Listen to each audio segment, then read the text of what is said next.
नमस्कार, मैं सीमा अग्रवाल, सहायक प्राध्यापक राजनीति विज्ञान, स्वर्गीय जयदेव सतपथी शासकीय महाविद्यालय बसना। आज मैं राजनीति विज्ञान विषय के अंतर्गत बीए प्रथम वर्ष के प्रथम प्रश्न पत्र में इकाई 3 के अंतर्गत एक महत्वपूर्ण चैप्टर अधिकार के विषय में चर्चा करूंगी। हम और आप सभी जानते हैं कि अधिकार मनुष्य के जीवन के लिए कितना ज़्यादा महत्वपूर्ण है। राजनीति विज्ञान की दृष्टि से अधिकार बहुत ही महत्वपूर्ण सिद्धांत है। न केवल राजनीति विज्ञान की दृष्टि से अपितु ये मानव जीवन के लिए भी बहुत ही महत्वपूर्ण है। बिना अधिकार के हम मानव जीवन के अस्तित्व की कल्पना भी नहीं कर सकते और इस वाक्य में कोई अतिशयोक्ति नहीं है, क्योंकि अधिकार के बिना मानव जीवन व्यर्थ है और अधिकार के अभाव में व्यक्ति के विकास भी संभव नहीं है। अब अगर व्यक्ति का विकास संभव नहीं है तो समाज का भी विकास संभव नहीं है और समाज का विकास संभव नहीं होने की स्थिति में राज्य का भी विकास संभव नहीं है। अर्थात अधिकार के आधार पर ही व्यक्ति, समाज और राज्य तीनों का विकास संभव हो पाता है। अगर हम बात करें प्राचीन काल की, तो प्राचीन काल में मनुष्य के अधिकार को बहुत अधिक महत्व नहीं दिया जाता था। वो अपनी किसी भी मांग को अधिकार के रूप में नहीं रख सकता था। वो सिर्फ प्रार्थना कर सकता था। प्रार्थना के आधार पर ही वो अपनी कोई मांग अपने जो राजा हैं या जो शासक हैं उनके समक्ष रख सकता था। वो उसके लिए दावा नहीं कर सकता था।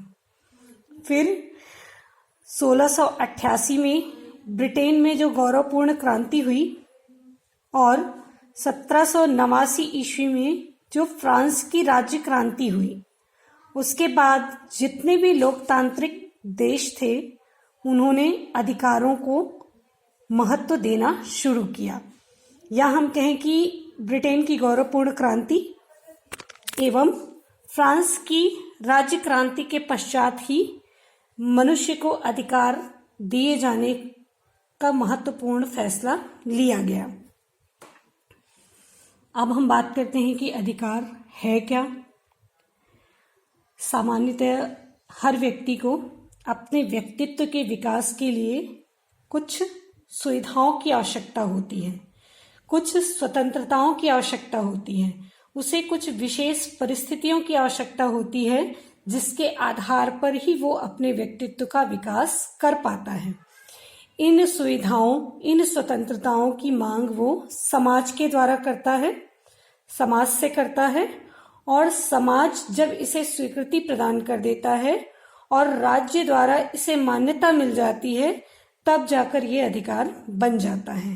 कहने का मतलब ये है कि अधिकार के लिए समाज की स्वीकृति और राज्य के द्वारा उसे मान्य किया जाना अनिवार्य है। जैसे कि बोसांके कहते हैं कि अधिकार वह मांग है जिसे समाज स्वीकार करता है और राज्य लागू करता है। अर्थात अधिकार के लिए ये जरूरी है कि वो समाज और राज्य दोनों के द्वारा स्वीकृत हो, तभी हम उसे अधिकार कह सकते हैं। अर्थात अधिकार में जो कुछ महत्वपूर्ण चीजें हैं वो समाज और राज्य दोनों से जुड़ी हुई हैं। अधिकार के संबंध में लास्की का कथन भी महत्वपूर्ण है, जिन्होंने कहा था कि अधिकार सामाजिक जीवन की वो परिस्थिति है जिसके बिना सामान्यतः कोई भी व्यक्ति अपने व्यक्तित्व का विकास नहीं कर सकता। तो अधिकार के बारे में हमने जितना भी जाना, उससे जो बातें सामने आती हैं उसमें महत्वपूर्ण ये है कि अधिकार एक तो समाज द्वारा स्वीकृत होना चाहिए। दूसरा, अधिकार जो है वो कोई स्वार्थपूर्ण दावे नहीं होने चाहिए। व्यक्ति की हर मांग को उसके अधिकार के रूप में उसे प्रदान नहीं किया जा सकता। अधिकार वही मान्य होगा या वो मांग ही अधिकार के रूप में मान्य होगी जो व्यक्ति और समाज दोनों का कल्याण करती हो, जिसमें व्यक्ति और समाज दोनों का विकास जुड़ा हुआ हो। और एक महत्वपूर्ण चीज और कि अधिकार कभी भी निरपेक्ष नहीं होता, बल्कि प्रत्येक अधिकार के साथ एक कर्तव्य जुड़ा होता है। अर्थात व्यक्ति अधिकार की मांग तभी कर सकता है जब वो अपने कर्तव्यों का भी भली भांति पालन करे। अब हम बात करते हैं अधिकार से जुड़े जो महत्वपूर्ण सिद्धांत हैं। अधिकार के संबंध में 5 महत्वपूर्ण सिद्धांत हैं। पहला सिद्धांत है अधिकारों का प्राकृतिक सिद्धांत। दूसरा है अधिकारों का कानूनी सिद्धांत। तीसरा अधिकारों का ऐतिहासिक सिद्धांत। चौथे नंबर पे है अधिकारों का समाज कल्याण सिद्धांत। और 5वें नंबर पर है अधिकारों का आदर्शवादी सिद्धांत। तो सबसे पहले हम बात करेंगे अधिकारों के प्राकृतिक सिद्धांत की। अधिकारों का प्राकृतिक सिद्धांत जो है वो सबसे पुराना सिद्धांत है और इस सिद्धांत का मानना है कि अधिकार जो है वो प्रकृति की देन है। अर्थात मनुष्य को अधिकार जन्म से ही प्राप्त हो जाते हैं। अधिकार राज्य के द्वारा प्रदान नहीं किए जाते। प्राकृतिक सिद्धांत ये मानता है कि जो भी अधिकार हैं वो मनुष्य को जन्म से ही प्राप्त होते हैं। उसमें राज्य जो है सिर्फ उन अधिकारों की रक्षा करता है, उसको प्रदान नहीं करता। मतलब अगर हम इस सिद्धांत की बात माने तो इस सिद्धांत के अनुसार ये है कि हर व्यक्ति को जन्म से ही अधिकार प्राप्त हो जाते हैं। जैसे कि आशीर्वादम ने कहा था कि इस सिद्धांत के अनुसार अधिकार मनुष्य को स्वभाव से मिले हैं और उसके व्यक्तित्व में निहित हैं। वे मनुष्य की प्रकृति में वैसे ही जुड़े हुए हैं जैसे शरीर से उसकी त्वचा का रंग होता है। प्राकृतिक सिद्धांत ने ही अमेरिका की स्वतंत्रता के लिए मार्ग प्रशस्त किया।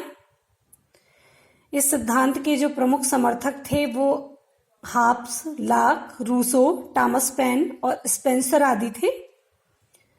इन्होंने अलग अलग प्रकार के प्राकृतिक अधिकारों का दावा किया। जैसे लाक ने जो है जीवन, संपत्ति और स्वतंत्रता को अधिकार के अंतर्गत, प्राकृतिक अधिकार के अंतर्गत रखा और अमेरिका की स्वतंत्रता के अंतर्गत जो घोषणा की गई उसमें जीवन के अधिकार और सुख की खोज, इन 2 चीजों को प्राकृतिक अधिकारों की श्रेणी में रखा गया। इस प्रकार से अलग अलग विचारकों ने इस पर अपने अलग अलग मत दिए और साथ ही साथ ये जो सिद्धांत था वो इसलिए भी महत्वपूर्ण था क्योंकि इसने राजाओं के दैविक अधिकारों का खंडन किया। 17वीं शताब्दी में ये सिद्धांत ज्यादा महत्वपूर्ण हुआ, जिसकी वजह से दैवीय अधिकारों का खंडन किया गया और राजाओं के दैवीय अधिकारों की वजह से प्रजा को जो अत्याचार सहन करने पड़ रहे थे उसके खिलाफ ये एक तरह से आंदोलन था। प्राकृतिक अधिकार ने इस बात को सिद्ध कर दिया कि मनुष्य को जन्म से ही अधिकार प्राप्त होते हैं, जन्म से ही वो स्वतंत्र होता है, समान होता है, इसीलिए उसके साथ भेदभाव नहीं किया जा सकता। उसे जो है भोजन प्राप्त करने का अधिकार है, आवास प्राप्त करने का अधिकार है, उसे अन्य लोगों की तरह अपने धार्मिक कार्य करने का अधिकार है और साथ ही साथ उसे जो है जीवन में सम्मान प्राप्त करने का अधिकार है। तो प्राकृतिक अधिकारों का ये जो सिद्धांत था वो एक तरह से मनुष्य के कुछ मौलिक जो अधिकार हैं उनका समर्थन करता है। इस सिद्धांत में भी कुछ कमियां रही हैं। जैसे इस सिद्धांत में जो प्राकृतिक शब्द है वो पूर्ण रूपेण स्पष्ट नहीं है, क्योंकि प्राकृतिक शब्द में जो प्रकृति है वो शब्द के कई अर्थ उसमें जुड़े हुए हैं। प्रकृति से अर्थ पूरी सृष्टि से भी लगाया जाता है, स्वभाव से भी लगाया जाता है। इस प्रकार के अलग अलग जो अर्थ इसके लगाए जाते हैं, इससे ये शब्द पूर्ण रूपेण स्पष्ट नहीं होता है। इसी प्रकार से अलग अलग विचारकों में प्राकृतिक अधिकार के संबंध में मतभेद भी है। कुछ लोग संपत्ति को प्राकृतिक अधिकार मानते हैं और कुछ इसे नहीं मानते हैं। कुछ विचारकों ने जो है दासता को भी जो है उसके अंतर्गत शामिल किया कि दास प्रथा जो है वो प्राकृतिक दृष्टि से सही है। जैसे हम बात करें अरस्तु की, उन्होंने जो दास प्रथा का सिद्धांत दिया था, जिसमें उन्होंने ये कहा कि कुछ लोग जो है प्रकृति से ही दास होते हैं, अर्थात प्रकृति ने ही उनको जो है इस तरह से बनाया होता है उनका शरीर कि वो दास का काम करने के लिए ही उपयुक्त होते हैं। इसी प्रकार से कुछ लोगों ने निजी संपत्ति को जो है अधिकार बताया, प्राकृतिक अधिकार बताया, और कुछ ने जो है निजी संपत्ति को प्राकृतिक अधिकार की श्रेणी में स्वीकार नहीं किया। तो इस प्रकार से कुछ मतभेद इस सिद्धांत के संदर्भ में सामने आते हैं। फिर भी ये सिद्धांत जो है महत्वपूर्ण माना गया, क्योंकि इसने कहीं ना कहीं जो है राजाओं के दैविक अधिकारों का खंडन किया और लोगों को समानता से जीना सिखाया। इसके बाद जो अधिकारों का दूसरा महत्वपूर्ण सिद्धांत है वो है कानूनी सिद्धांत। अधिकारों का जो कानूनी सिद्धांत है वो प्राकृतिक सिद्धांत के बिल्कुल विपरीत है। प्राकृतिक सिद्धांत अगर ये कहता है कि राज्य जो है अधिकारों का जन्मदाता नहीं है, तो कानूनी सिद्धांत ये कहता है कि राज्य ही अधिकारों का जन्मदाता है। प्राकृतिक अधिकार के सिद्धांत के विरुद्ध ये सिद्धांत मानता है कि राज्य के द्वारा ही अधिकार की सृष्टि की गई है। अधिकार कानून की देन है और राज्य के द्वारा बनाए गए हैं, अर्थात कृत्रिम है। अर्थात बिना राज्य की मान्यता के कोई भी अधिकार की श्रेणी में नहीं आ सकते। कोई भी प्रथाएं, परंपराएं जो है वो तभी अधिकार बनेंगी जब उसे कानून के द्वारा मान्यता प्रदान कर दी जाए। इस सिद्धांत के समर्थकों में बेंथम, हालैंड और सालमंड हैं। बेंथम का ये कथन बहुत ही महत्वपूर्ण है, जो उन्होंने कहा था कि वही अधिकार मानने योग्य हैं जिनका कानून द्वारा उल्लेख किया गया है। जिन अधिकारों का उल्लेख कानून द्वारा नहीं किया गया है वे अधिकार मानने योग्य नहीं हैं। अब जो ये कानूनी सिद्धांत है इसमें भी कुछ कमियां नजर आती हैं। इसमें सबसे बड़ी बात तो जो है वो ये है कि इसके द्वारा एक राज्य जो है वो निरंकुश राज्य बन सकता है।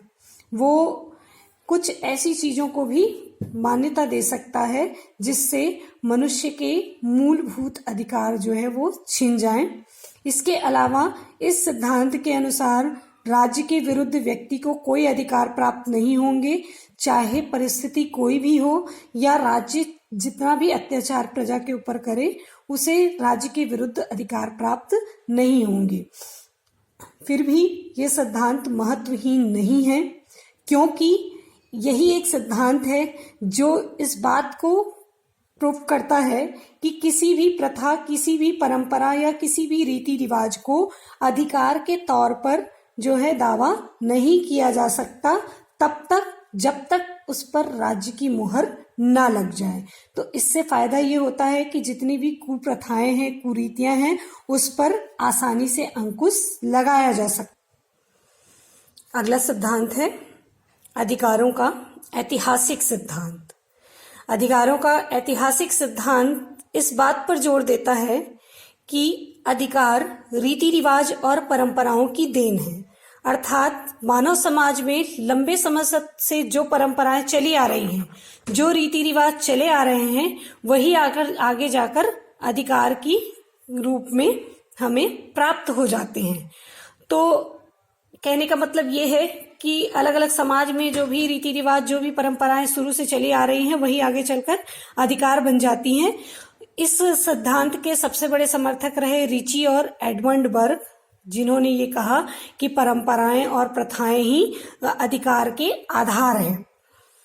इस सिद्धांत में भी कुछ कमियां नजर आती हैं, जैसे हम जो है सिर्फ रीति रिवाज और परंपराओं को ही अधिकार का आधार नहीं मान सकते, और अगर हम सिर्फ रीति रिवाज और परंपराओं को ही अधिकार का आधार माने तो इस आधार पर किसी भी प्रकार की कुरीति और कुप्रथा जो है वो समाज में अधिकार के रूप में व्याप्त हो जाएंगी।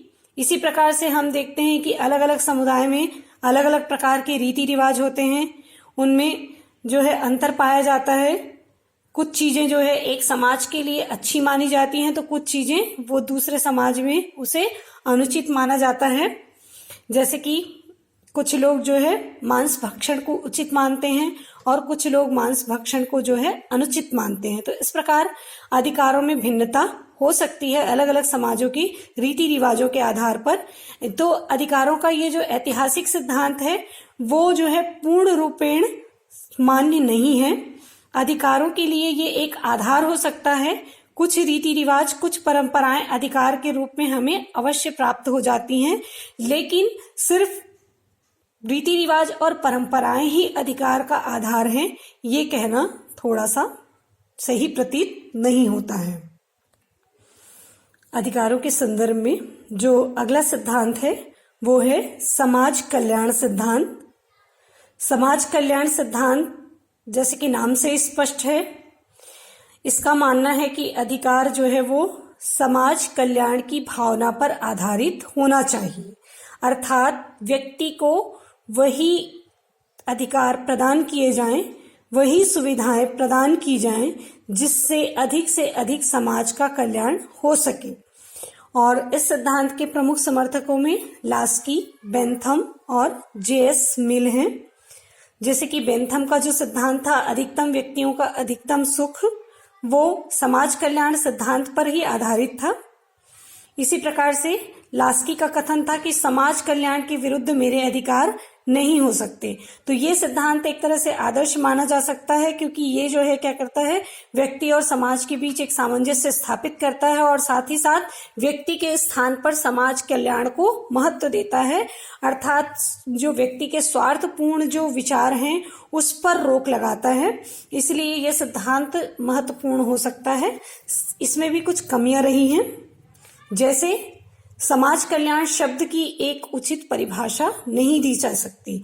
अलग अलग समाज में समाज कल्याण की परिभाषा अलग अलग होती है।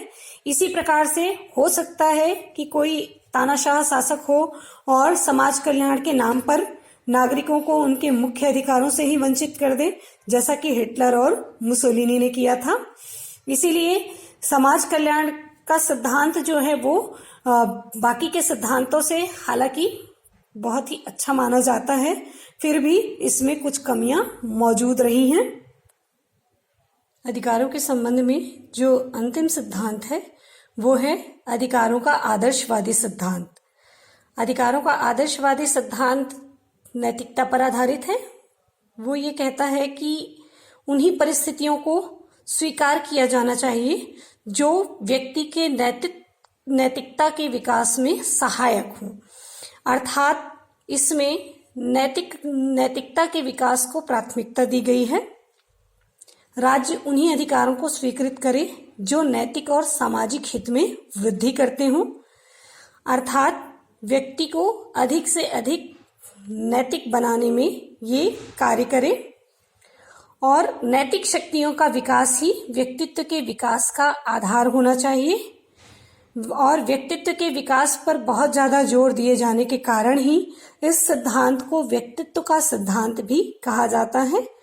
इस सिद्धांत के सबसे बड़े समर्थक टी.एच. ग्रीन और लास्की हैं। अब इस सिद्धांत में भी कुछ कमियां हैं, जैसे नैतिकता का स्तर हर समाज और हर व्यक्ति के लिए भिन्न भिन्न होता है। जैसे कुछ व्यक्ति जो है मदिरापान और मांस भक्षण को नैतिक मानते हैं और कुछ उसे अनैतिक मानते हैं। कई समाज में जो है बलि प्रथा को भी उचित माना जाता है। कहने का मतलब ये है कि समाज के लिए नैतिकता का स्तर हर समाज के लिए अलग अलग हो सकता है। तो ये तो थे अधिकारों के 5 अलग अलग सिद्धांत। अगर हम बात करें कि इन सिद्धांतों में कौन सा सिद्धांत सर्वश्रेष्ठ है, तो ये कह पाना पूर्णतः जो है उपयुक्त नहीं होगा कि कोई एक सिद्धांत ही अधिकार के लिए पर्याप्त है। कोई एक सिद्धांत ना तो पूर्णतः बेकार है और ना ही पूर्णतः वो अधिकार की व्याख्या करने में सफल है। अधिकार के लिए सारे ही सिद्धांत अपनी जगह महत्वपूर्ण हैं। प्राकृतिक आधार पर भी कुछ सिद्धांत मान्य हैं, कुछ सिद्धांत जो है वो कानूनी दृष्टि से भी महत्वपूर्ण है, अर्थात कानूनी सिद्धांत में भी सत्यता मौजूद है, अर्थात अधिकार की स्वीकृति के लिए अधिकार जो है वो राज्य की स्वीकृति के लिए, राज्य की स्वीकृति उसमें जरूरी है।